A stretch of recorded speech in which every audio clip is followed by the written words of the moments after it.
Learners, in the last lecture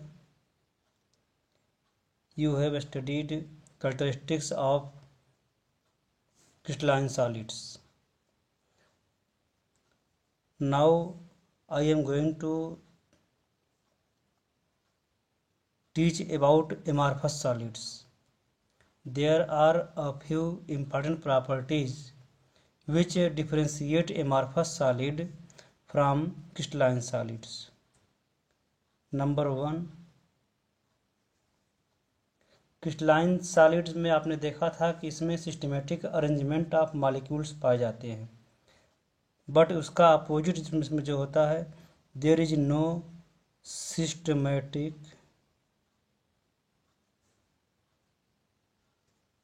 systematic arrangement of particles. पहली चीज तो इसमें पार्टिकल्स का सिस्टमेटिक अरेंजमेंट नहीं पाया जाता है। इनमें मॉलिक्यूल्स का कोई ऑर्डर नहीं होता, कोई सिस्टम नहीं होता, कोई भी मॉलिक्यूल कहीं भी हो सकता है।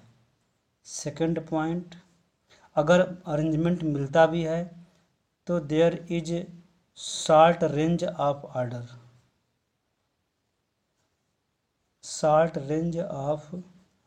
Order of particles. If order is present, there is short range of order. Third point, there is no regular and periodic repeating pattern.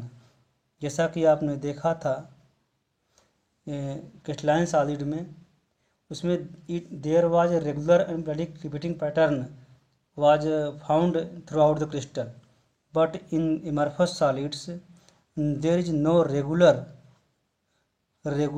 and repeating pattern. Regular and periodic repeating pattern, इनमें कोई systematic periodic pattern नहीं पाया जाता है। You have seen in crystalline solid there is a sharp melting point, but in case of amorphous solid there is a range of melting point. इनमें melting point का एक range होता है, range of melting point, एक fix temperature पर नहीं, बल्कि ये मेल्ट करते हैं एक रेंज पर मेल्ट होता है। In crystalline solid you have seen that on cutting with a sharp edge tool, crystalline solid split into two, giving clean and plain surface, smooth surface. But in case of amorphous solid, on cutting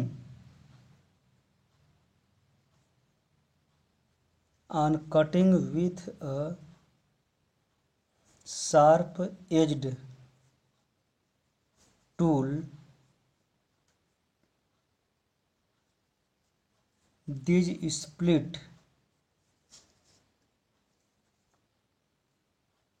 into two pieces,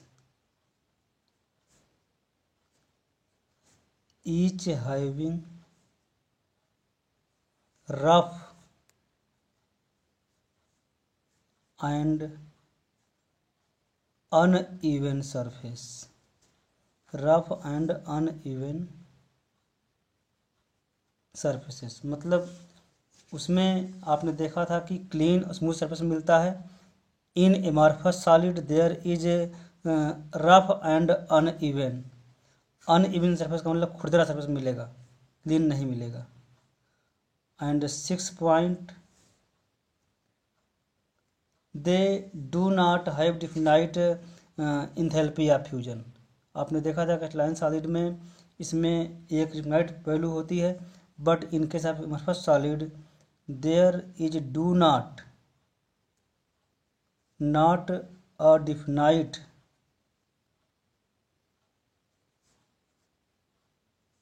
enthalpy of fusion. ठीक उसी का उल्टा होता है, crystalline solid का ठीक opposite. You have seen that crystalline solid was isotropic in nature, but amorphous solid is isotropic in nature. Isotropic in nature. Very important point of this amorphous solid, ये isotropic nature होते हैं. It means when we observe certain characteristical physical property like refractive index along the different directions, we get same value of refractive index. Reflective index की same value किसी भी direction से पाते हैं वो सेम आता है. इस तरीके से इतनी प्रॉपर्टी पाई जाती है. And these solids are known as false solid और स्यूडो सॉलिड्स. इनको हम स्यूडो सॉलिड्स के नाम से जानते हैं क्योंकि ये सॉलिड ट्रू नहीं होते हैं. Pseudo solids are false solids. These are the properties of amorphous solids. Once again repeat it. No systematic arrangement of particles, short range of order of particles, no regular and periodic repeating pattern, range of melting point. On cutting with a sharp edged tools, they split into two pieces, each having rough and uneven surfaces. Not a definite enthalpy of fusion, isotropic in nature, and pseudo solids. These are also known as false solids. इनका example देखा जाए तो जिसमें polymer होते हैं, जिसमें poly लगा होगा वो सभी जो है होते हैं amorphous solids. Example, good example glass, rubber हो गया, पीवीसी पॉलीविनाइल क्लोराइड एक प्लास्टिक के बराबर है, cellophane,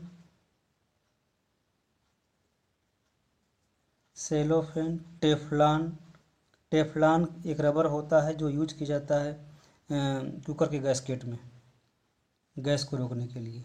Teflon. Fibre glass, quartz glass. ध्यान दीजिएगा, क्वार्ट्ज अगर है तो वह क्रिस्टलाइन सॉलिड में आएगा, लेकिन क्वार्ट्ज ग्लास अगर है तो वह it is amorphous solid. Plastic भी इसी में आते हैं. प्लास्टिक बहुत सारे होते हैं etcetera. These are the properties of amorphous solids. हाँ, please see here about anisotropy. I am going to talk about anisotropy. Anisotropy होता क्या है? Anisotropy is the property of a crystalline solid. Anisotropy is the property of crystalline solid in which we observe different value of refractive index along the different directions in the same crystal. Same crystal में refractive index की जो value होगी वह अलग अलग direction से अगर हम फाइंड करना चाहते हैं तो वह वैल्यू क्या होगी, उसकी अलग अलग आएगी. Through this example you will be able to study and understand that when we observe refractive index through this direction, when we observe refractive index through this direction, when we observe refractive index through this direction, we will get a different value of refractive index because different types of particles are along the different paths, different directions. This is known as anisotropy. Isotropy, I am going to talk about isotropy.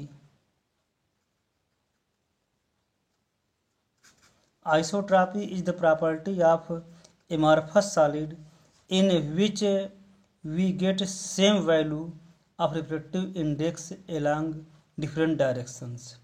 As you know that there is no regular arrangement of particles का कोई regular sequence और arrangement नहीं होता है, और इस तरीके से हम देखते हैं कि इनमें कोई भी पार्टिकल कहीं भी रहता है, रैंडमली स्कैटर्ड पाए जाते हैं, और इसमें से हम किसी भी डायरेक्शन से अगर हम वो निकालते हैं रिफ्रैक्टिव इंडेक्स तो नियर अबाउट सेम वैल्यू आती है, क्योंकि हर डायरेक्शन में ये सेम काइंड ऑफ पार्टिकल्स आते हैं।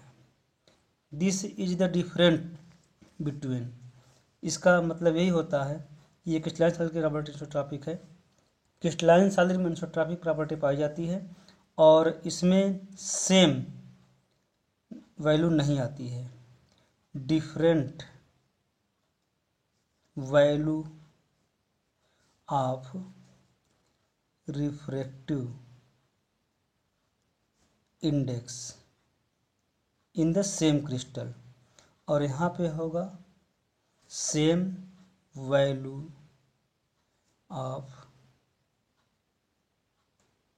Refractive index in the same crystal, same solid along the different directions. This is the about also solid. Now I am going to give you some questions. Please note it and try to solve it. If you are unable to solve, I shall give the answer. First question, this is your homework. What are fluids? First question, what are fluids? Give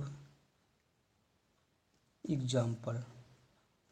Second question, why are solids rigid? Third question, name a material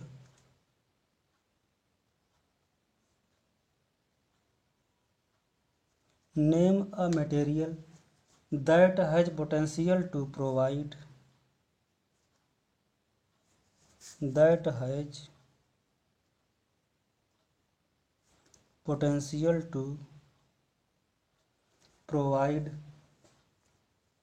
materials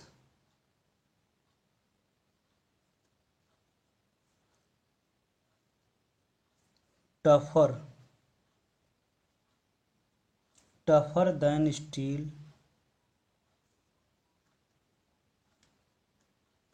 lighter than aluminum, and more conducting than copper.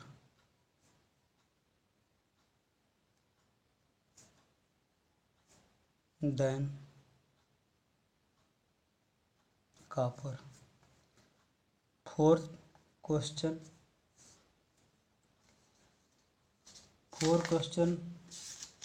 name an amorphous solid. Name an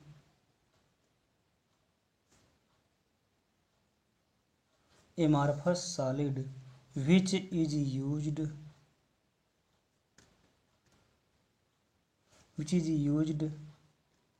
to convert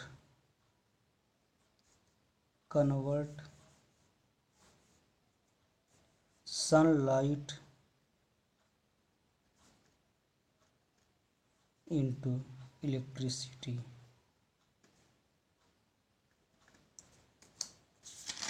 Try to solve these questions, and if you are unable to solve it, I shall give answer. In the next class, I shall talk about next topic, types of crystalline solids. Thank you very much.